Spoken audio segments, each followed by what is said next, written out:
నమస్తే అండి. నా పేరు డాక్టర్ లిఖిత. నేను కాటన్‌కొన పిహెచ్‌సిలో మెడికల్ ఆఫీసర్‌గా పనిచేస్తున్నానండి. మనకి 25th నుంచి పోయిన నెల మనకి హెపటైటిస్ బి, హెపటైటిస్ సి గురించి మనకి ఇక్కడ టెస్టులు నిర్వహించబడుతున్నాయండి. ర్యాపిడ్ టెస్టులు చేస్తున్నారు. మనకి 18+ పాపులేషన్ ఉన్న వాళ్ళందరికీ మనకి టెస్టులు చేస్తున్నారండి. ప్రస్తుతానికి 6,000 పాపులేషన్ ఉన్నారండి 18+. దాంట్లో 2,000 మంది వరకు టెస్టులు జరిగినాయి.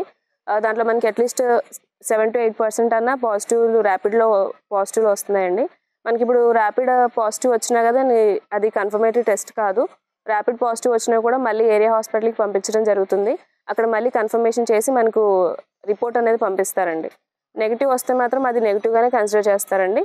అండ్ ఇది మనకి మెయిన్గా హెపటైటిస్ బి, హెపటైటిస్ సి అనేది యూజువల్గా బ్లడ్ వల్ల సోకుతుందండి. అంటే సరైన టెస్టులు లేకుండా బ్లడ్ ఎక్కించుకోవడం కానీ, లేకపోతే ఒకే ఇంజక్షన్లో పలువురికి వాడడం కానీ, లేకపోతే సెక్షువల్ కాంటాక్ట్ వల్ల చాలా మైన్యూట్గా సలైవా, టియర్స్ లేకపోతే బాడీ ఫ్లూయిడ్స్ వల్ల స్ప్రెడ్ అవుతుందండి. అండ్ దీన్ని మనం ఒకవేళ పాజిటివ్ వచ్చినా కానీ మనము ప్రస్తుతానికి యాంటీవైరల్ థెరపీస్ వల్ల మనం కొంతవరకు లివర్ ఫెయిల్యూర్ వరకు వెళ్లకుండా మనము కాపాడుకోవచ్చండి. మనం ఆల్కహాల్ కన్జంప్షన్ అనేది చాలా వరకు తగ్గిస్తే లివర్ మనం అంత త్వరగా పాడవకుండా కొంచెం మనము హెల్ప్ అవుతుంది. మేము పల్లం గ్రామం నుంచి మాట్లాడుతున్నాం. నా పేరు రాంబాబు. ఇలాగా టెస్ట్లు అవి చేస్తున్నారు. పల్లాని విలేజ్కి వచ్చి బ్లడ్ అవి తీసుకుని టెస్ట్లు అవి చేయడం జరుగుతుంది.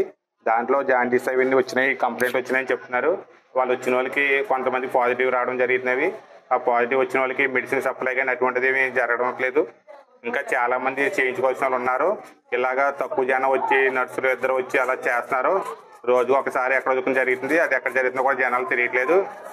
అది ప్రెసెంట్ అంటే ఒకేసారి ఎక్కువ జనం డాక్టర్స్ వచ్చి ఈ టెస్ట్లు అవి చేస్తే మిగతా వాళ్ళు కూడా టెస్ట్లు అన్నీ చేయించుకుంటే ఏది ఎవరికైనా ఉన్నది ఏంటని తెలుస్తుంది. వారి సమస్యలన్నీ కూడా కొంచెం బాగుపడతాయి.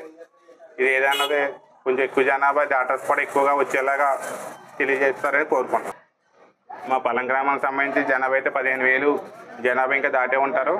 దగ్గరగా ఒక 30,000 జనాభా కూడా ఉండొచ్చు. పర్సంటేజ్ వచ్చిందా? అదే ఎవరికైతే టెస్ట్లు పాజిటివ్ వచ్చాయో వాళ్ళందరికీ మెడిసిన్ సప్లై చేయాల్సిందిగా కోరుకుంటున్నాం.